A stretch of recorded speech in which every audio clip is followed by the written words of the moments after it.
नमस्कार दोस्तों, मैं आपका अपना जयंत द्विवेदी हाजिर हूं आज फिर आप लोगों के सामने एक अमूल्य विषय को लेकर के। पिछले कुछ दिनों से जिस प्रकार की खबरें आती रहीं, मन मेरा विचलित होता रहा। जरूर आशा करता हूं आपका भी विचलित हो रहा होगा, परेशान हो रहा होगा, दयावान हो रहा होगा। जिस तरीके की फोटोज हमने देखी पिछले कुछ समय में, जो दुर्दशा अपने ही लोगों की, अपनी ही जनता की हम पिछले कुछ समय में देखते रहे हैं, सर्वप्रथम मैं चाहूंगा कि आप लोग ये कुछ फोटोज को आप देखें इन फोटोज को और एहसास करें, अनुभूति करें कि किस कष्ट के वातावरण से ये दुनिया, ये लोग, अपने भारतवासी निकल रहे हैं।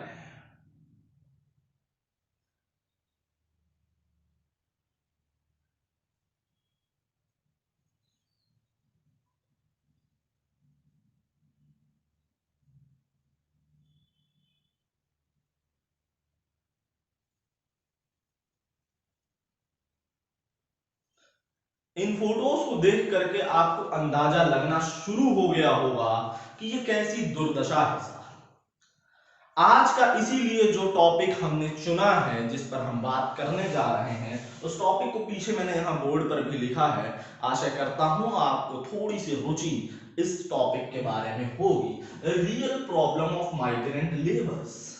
जो मजदूर पलायन करता हुआ नजर आ रहा है, उनकी असल और मूलभूत समस्या है क्या?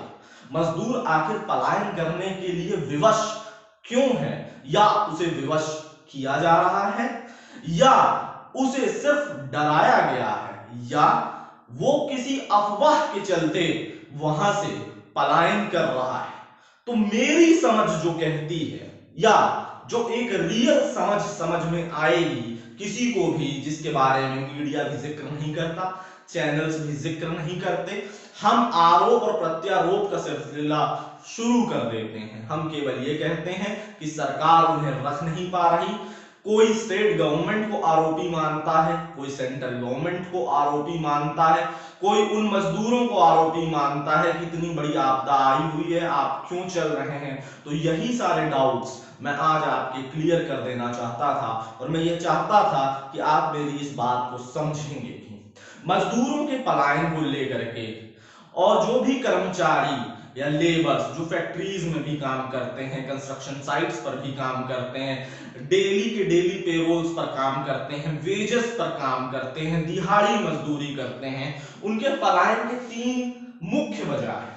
पहली वजह है एम्प्लॉय खुद, यानी वो मजदूर खुद, और दूसरी वजह है एम्प्लॉयर जो उनको रोजगार देता है, और तीसरी वजह है उस जगह के लोकल सर्कमस्टांसेस। और ये तीनों ही वजहें बहुत इंपॉर्टेंट हैं, और तीनों ही वजहों को समझना होगा। आज के काफी समय पहले, 6 से 7 महीने पहले, मैंने एक वीडियो बनाया और उसमें मैंने ये बताने की कोशिश करी कि what is the Indian economy is facing today, slow down of Indian economy पे दरअसल वो वीडियो मैंने बनाया था कि इंडियन इकोनॉमी में किस तरीके की थोड़ी सी सुस्ती, थोड़ी सी मंदी आना शुरू हो चुकी है, और किस तरीके से जीडीपी भारत का 4.5% रह गया है, किस तरीके से कंपनीज लॉसेस को शो कर रही हैं, और किस तरीके से बैंकों का नॉन परफॉर्मिंग एसेट बढ़ रहा है। इसके बारे में मैं बात कर रहा था। कोरोना काल के आने से पहले ही एक आर्थिक सुस्ती बाजार में थी, और वो कोरोना के आने के बाद एक पूर्ण रूप से मंदी में बदल गई। इस बात को हमें समझना होगा। प्रॉब्लम एम्प्लॉय की भी है और प्रॉब्लम एम्प्लॉयर की भी है। ये दोनों ही अहम रोल प्रदान करते हैं इस पूरी की पूरी प्रणाली में। सबसे पहले समस्या को हम समझते हैं एम्प्लॉय की दृष्टि से। एम्प्लॉय की दृष्टि से समस्या ये आती है, किसी भी मजदूर की समस्या, किसी भी लेबर की समस्या, या किसी भी फैक्ट्री में काम करने वाले कर्मचारी की समस्या, ऐसे भी लोगों की समस्या जो सैलरीड एम्प्लॉयज हैं मगर उनकी सैलरी कम है, 25,000 रुपए, 30,000 रुपए, 15,000 रुपए, 20,000 रुपए या 10,000 रुपए पर जो एम्प्लॉयज काम कर रहे हैं, उनकी समस्या को भी हमें समझना होगा। सबसे पहले आप उनकी समस्या को समझें। जो व्यक्ति बिहार से, उत्तर प्रदेश, ये दो मुख्य राज्यों का नाम मैं इसलिए ले रहा हूं क्योंकि यहां से सबसे ज्यादा माइग्रेंट लेबर्स आपको ऑल ओवर इंडिया में मिल जाते हैं।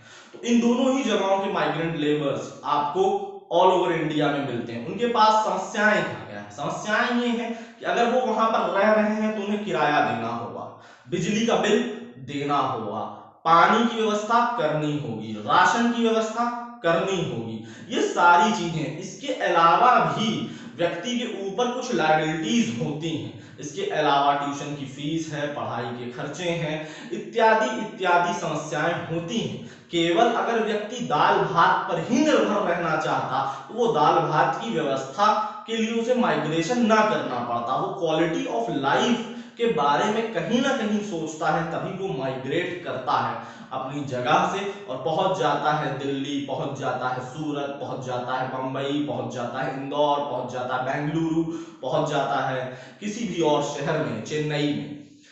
तो ऐसी सभी जगहों पर जब वो पहुंचता है, वो काम की तलाश करता है, तो जाहिर सी बात ये रहती है कि उसको एक उम्मीद होती है कि उसकी जीविका यहाँ पर ज्यादा होने वाली है, उसकी कमाई भी ज्यादा होने वाली है और वो इसी के तहत अपनी तैयारियों को करता है, उसके उतने ही खर्चे होते हैं। पिछले कुछ समय से आई हुई आर्थिक सुस्ती और मंदी की वजह से जो एम्प्लॉयर है उसकी समस्या को भी समझिए।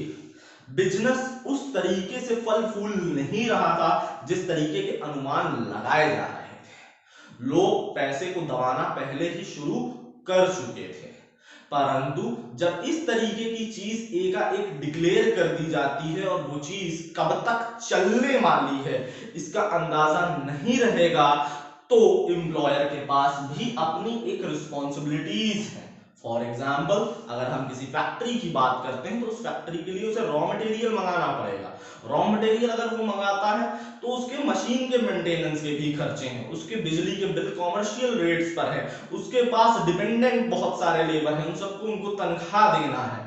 तो जब फैक्ट्री चलेगी, जब प्रोडक्शन होगा, जब माल डिस्पैच होगा, जब माल बाजार में पहुंचेगा, कंज्यूमर उसे बाई करेगा, तो ये पूरा का पूरा एक चक्का बाजार में घूमेगा। जब ये घूमेगा तो पैसे का जनरेशन होगा और जब ये साइकिल रुक जाएगा तो पैसे का जनरेशन नहीं होगा। इसी ही तरीके से मैं इसको एक और छोटे रूप में बताता हूं। फॉर एग्जांपल, मैं क्लासेस चलाता हूं, मेरा एक कोचिंग इंस्टीट्यूट है, इसमें मेरे पास कुछ एम्प्लॉइज हैं।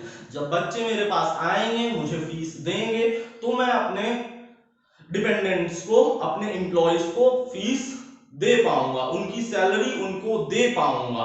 परंतु अगर ऐसा नहीं होता है तो मेरे लिए ये लगातार कर पाना मुश्किल होता जाएगा। मैं 1 महीने दे सकता हूं, 2 महीने दे सकता हूं, मैं कब तक कहां तक देता रहूंगा, क्योंकि मेरा रोजगार भी बंद हो चुका है। तो मेरे ऊपर भी डिपेंडेंसी ज्यादा बढ़ जाती है और मैं उनके खर्चों को पूरा नहीं कर पाता हूं। ऐसी स्थिति में भी एम्प्लॉय और एम्प्लॉयर दोनों नहीं घबराते हैं। वो घबराते कब हैं? जब दोनों ही तरफ एक अनिश्चितता का वातावरण क्रिएट हो जाता है। अनिश्चितता का वातावरण कि एम्प्लॉय को ये नहीं पता कि अब वो काम कब करने जाएगा ऑफिस और कब उसको काम मिलेगा। बहुत ही सुखद अनुभव करिएगा अगर आप वर्क फ्रॉम होम कर ले रहे हैं। अगर आप वर्क फ्रॉम होम कर रहे हैं, आपको आपकी कंपनी सैलरी प्रदान कर रही है, तो आप बहुत ही अच्छी स्टेट में हैं, बहुत ही अच्छी अवस्था में हैं आप। और अगर ऐसा नहीं है, आप इस तरीके का काम करते थे कि जिसके लिए आपको ऑफिस पर पहुंचना ही पड़ेगा, साइट पर पहुंचना ही पड़ेगा, फैक्ट्री पर पहुंचना ही पड़ेगा, आप स्किल्ड या अनस्किल्ड लेबर क्लास में हैं, तो आपके साथ ये प्रॉब्लम थी। तो उसके पास एक दिक्कत ये आ गई कि अब कब ये फैक्ट्री खुलेगी और कब काम चलेगा। एम्प्लॉयर के पास दिक्कत ये है कि उसके पास लायबिलिटीज बढ़ती जा रही हैं, कुछ स्टैंड अलोन खर्चे वहीं के वहीं खड़े हुए हैं। बिजली का बिल उसे देना ही देना है, टैक्सेस उसे देने ही देने हैं, पेमेंट्स उसे करनी ही करनी है, रॉ मटेरियल उसे मंगाना ही मंगाना है और सामान उसका बाजार में कितना बिकेगा इसके बारे में पता नहीं है। कंज्यूमेबल प्रोडक्ट्स की बातों को अगर आप छोड़ दें तो कोई बात नहीं, जो डेली कंज्यूमेबल प्रोडक्ट्स हैं, ब्रेड है, बिस्किट है, ऐसी कोई भी पैकिंग वाली चीजें आ रही हैं जिनको रोज चाहिए, उनकी बात तो ठीक है। मेडिसिन इंडस्ट्री की बात तो ठीक है, मगर बहुत सारी ऐसी इंडस्ट्री हैं जो इससे अफेक्टेड हो जा रही हैं। जैसे एक मुख्य इंडस्ट्री की बात मैं करूंगा, स्टील इंडस्ट्री इससे अफेक्टेड चल रहा है, ऑटो सेक्टर इससे बहुत ज्यादा अफेक्टेड चल रहा है। मैं अपनी एजुकेशन इंडस्ट्री की बात करूं, एजुकेशन इंडस्ट्री में भी अगर मैं स्कूल्स की बात करूं, मैं बड़े कॉलेजेस की बात करूं, हम ऑनलाइन टीचिंग अवश्य करा रहे हैं, बच्चों को पढ़ाने की कोशिश जरूर कर रहे हैं, परंतु अभी भी बहुत सारे कॉलेजेस, बहुत सारे स्कूल अपने टीचर्स को सैलरी नहीं दे पा रहे हैं। They are waiting for the funds from their students. Student जब उनको फीस देगा तो वो फीस को सैलरी के रूप में टीचर तक पहुंचा पाएंगे। और ये जो चक्का है, ये चक्के को कोरोना ने डैमेज कर दिया है। इसकी वजह से प्रॉब्लम खड़ी हो जाती है, और ये प्रॉब्लम खड़ी होने की वजह से दिक्कत क्या आती है? ये दिक्कत ये आती है कि जब ये प्रॉब्लम अराइज हो चुकी है आपके बाजार में, तो आदमी सोचता है कि प्रॉब्लम कब तक चलने वाली है, चीजें नॉर्मलाइज कब तक हो पाती हैं। और जब वो इस चीज को जान जाता है कि इसका कोई ठौर और ठिकाना नहीं है कि चीजें कब नॉर्मलाइज होंगी, तो वो ये सोचता है कि let us go to our home, हम अपने घर के लिए जाएं। कम से कम वहां पर हमें राशन के लिए नहीं सोचना है, हमें किराया नहीं देना है, हमारी लायबिलिटीज कम रहेंगी, गांव में जो फसल होगी या आम होगा या जो भी छोटा मोटा काम होगा वो करके हम खा के अपना गुजर बसर कर सकते हैं। बट शहर में उसको बहुत सारी प्रॉब्लम है, इसलिए मैं यहाँ पर बात करता हूँ लोकल सर्कमस्टांसेस की। मेरी एक सज्जन गुरु से चर्चा भी हो रही थी, जिक्र भी हो रहा था। मैंने उनसे पूछा क्या बेगूसराय और पुनिया या सुल्तानपुर या बहराइच या बस्ती या गोंडा की जो कॉस्ट ऑफ लिविंग है, क्या वो same cost of living Mumbai की है? क्या वही same cost of living Delhi की है? क्या वही same cost of living Pune की है? क्या वही same cost of living Indore की है? तो सिंपल सा जवाब है, आप भी जानते हैं, बिल्कुल ऐसा नहीं है। जब आप बड़े शहर में होते हैं तो आपके खर्चे बड़े होते हैं और लायबिलिटीज भी आपकी बढ़ी हुई होती हैं। जब आप छोटे शहर में होते हैं, अपने गांव में होते हैं, तो खर्चे कम होते हैं, इसलिए वो मजदूर घर की तरफ लौट रहा है और वो इस तरफ बढ़ना चाह रहा है। इसमें सरकार को क्या पहल करनी चाहिए थी और सरकार कहां पर भूल कर गई, उसमें सबसे पहली बात मैं बिना कोई लांछन लगाए आपको ये बताना चाहूंगा, failing to plan is planning to fail. सरकार सबसे पहले प्लान करना भूल गई कि क्या ऐसी स्थिति उत्पन्न होगी। इसलिए जब यह नारा दिया जा रहा था कि जो जहां है वहीं रुक जाएं और वहीं पर स्टे करें क्योंकि ये कोरोना की आपदा है, उस समय एक बड़ी चीज की चिंता नहीं की गई, वो थी अर्थव्यवस्था की, वो थी रोजगार की, वो थी कमाई की। मगर जैसे जैसे समय बीतता गया उसके बारे में चिंता की जाने लगी, केसेस बढ़ते गए कोरोना के और ट्रेन को चालू करना पड़ा, ट्रांसपोर्टेशन को खोलना पड़ा। ये सरकार के सामने एक मजबूरी आन पड़ी। सरकार को थोड़ी सी प्लानिंग अगर इस पर वो कर लेते तो वो ये प्रॉब्लम उन्हें झेलनी ना पड़ती, चाहे वो सरकार कोई भी हो।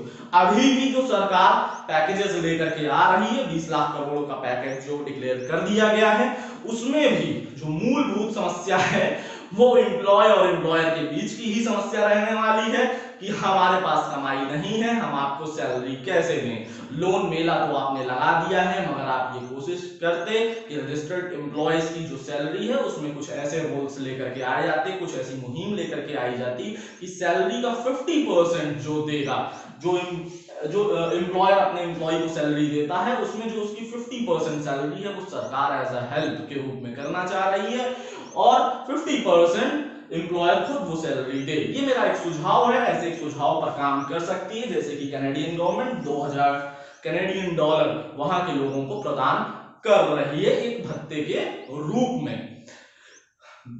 सिलेंडर आपका जिस हिसाब से चल रहा है, पेट्रोल और डीजल के दाम बढ़ गए हैं, सिलेंडर को हम फ्री दे सकते थे 2-3 महीने के लिए। गैस सिलेंडर की बात कर रहा हूं, उसे हम फ्री दे सकते थे 2-3 महीने के लिए, जिससे कि जब तक हालात नॉर्मल ना हो जाए आदमी को उसके बारे में ना सोचना हो। बिजली के बिल को माफ कर दिया जाना चाहिए था, जिसे माफ नहीं किया गया। कुछ राज्यों में जरूर माफ किया गया है, बहुत सारे राज्यों में नहीं किया गया है। यूपी सरकार के कहनी और कथनी में फर्क है। कहनी के हिसाब से उन्होंने बिजली का बिल माफ कर दिया था, परंतु बिजली का बिल पहुंच रहा है यूपी में, वो 3 महीने की एवरेज के हिसाब से निकाला जाएगा, ये बात जरूर है, परंतु आपको बिजली का बिल देना है। तो जब लायबिलिटीज बनी रहेंगी, लायबिलिटीज में कोई कटौती करने में सरकार मदद नहीं कर पाएगी, तो प्रॉब्लम्स बनी रहेंगी और आपके ऊपर एक इकोनॉमिक पेंडेमिक भी आ जाएगा। जो इकोनॉमिक पेंडेमिक रहेगा वो इस वैश्विक महामारी से बड़ा मैं इसे मान करके चल सकता हूं। ऐसा भी मैं नहीं कह रहा हूं कि सरकार ही सब कुछ कर दे और इंसान कुछ ना करे। हमें भी प्लानिंग करनी होगी, टेक्नोलॉजी के हिसाब से चीजों को सोचना होगा और हम टेक्नोलॉजिकल रिफॉर्म्स कैसे ला सकते हैं, किस तरीके से इस आपातकाल स्थिति में भी हम इससे निपटने की कोशिश कर सकते हैं और किस तरीके से हम अपने जीवन को वापस से संभलते हुए चला सकते हैं और पटरी पर ला सकते हैं। कुछ कॉम्प्रोमाइजेस किए जा सकते हैं एम्प्लॉय के द्वारा भी, एम्प्लॉयर के द्वारा भी, और कॉम्प्रोमाइज करके हमें साथ में चलना होगा, क्योंकि जान है तो जहान है, यही एक नारा हमारे प्रधानमंत्री भी देते रहे और उनकी मंशा भी यही थी। प्रधानमंत्री ने ये जरूर कहा था हम सारे लोगों से कि हो सके तो किराए को माफ कर दें, हो सके तो किराया कम लें, हो सके तो आप अपने अपने एम्प्लॉइज को उनकी सैलरी दें, उनकी सैलरी ना रोकें। परंतु परिस्थिति ही कुछ ऐसी है कि इस अवस्था में एम्प्लॉय और एम्प्लॉयर दोनों ही परेशान हैं, तो वो करें तो करें क्या। इस स्थिति को देखते हुए इसमें प्लानिंग की बहुत बड़ी कमी नजर आती है और अगर एक प्रॉपर प्लानिंग की जाए तो इसको सॉल्व किया जा सकता था। फॉर एग्जाम्पल मैं एक छोटा सा विषय आपको बता देता हूं जिससे कि आप प्लानिंग एग्जीक्यूशन को बेहतर समझ पाएंगे। प्लानिंग एग्जीक्यूशन के बारे में अगर हम बात करते हैं यहाँ पर, तो सबसे पहले मैं बात करूंगा, सरकार ने दारू के ठेकों को खोल दिया, जाम उड़ने लगा बाजार में, आप तक शराब पहुंचने लगी और शराब से सरकार को रेवेन्यू भी मिलने लगा। परंतु जिस तरीके से उसे पूर्ण रूप से एक अव्यवस्थित तरीके से बाजारों में प्रस्तुत किया गया वो कहीं ना कहीं गलत था। उसमें करने के तरीके हो सकते थे, या तो शराब के ठेकों को बंद ही रहने दिया जाता या फिर उनकी होम डिलीवरी की व्यवस्था की जाती। जोमेटो और स्विगी जहां खाना पहुंचा रहे थे उनकी मदद से ही दारुओं की भी होम डिलीवरी की जा सकती थी और भी संस्थाएं ऐसी मदद कर सकती थी। लोकल लेवल पर बहुत सारे ऐप्स की जरूरत थी, ऑनलाइन ऐप्स की, जिससे कि आपके बगल का बैठा हुआ फॉर्चून का धंधा करने वाला बिजनेसमैन आप तक राशन महज एक ऑनलाइन ऐप के जरिए पहुंचा दे। इससे भी काफी फायदा हो सकता है। तो डिजिटाइजेशन इंडिया में सही समय पर हिट कर चुका था और डिजिटाइजेशन का हम और आप कैसे फायदा उठा सकते हैं ये हमें आने वाले समय में सोचना होगा। एक मुहिम जो बहुत कारगर होती हुई नजर आई मोदी जी की इस कोरोना काल में, उसमें से एक स्कीम थी कैशलेस इंडिया की भी, जहां पर हम बात करें कि कैश के प्रति भारतीय व्यक्ति बहुत ही जबरदस्त रहता है और कैश के बिना चलना नहीं चाहता है। वहीं पर मैं आज देख रहा हूँ डिजिटल पेमेंट्स बहुत तेजी से बढ़ रही हैं। तो मैं यही एक छोटा सी उम्मीद रखता हूँ कि आने वाले समय में हमारे इंजीनियर्स, हमारे रिसर्चर्स, हमारे साइंटिस्ट भारत को टेक्नोलॉजिकली इक्विप्ड करते हुए नजर आएंगे। हम और आप भी इसमें अपना योगदान देंगे जिससे कि हमें बेहतर भारत की उम्मीद कर सकें और हम भारत के चक्के को जो रुक गया है उसे वापस से चला सकें। जय भारत, जय हिंद। आशा करता हूं आपको ये टॉपिक पसंद आएगा। चैनल को लाइक, सब्सक्राइब और शेयर करना ना भूलें। खुदा हाफिज।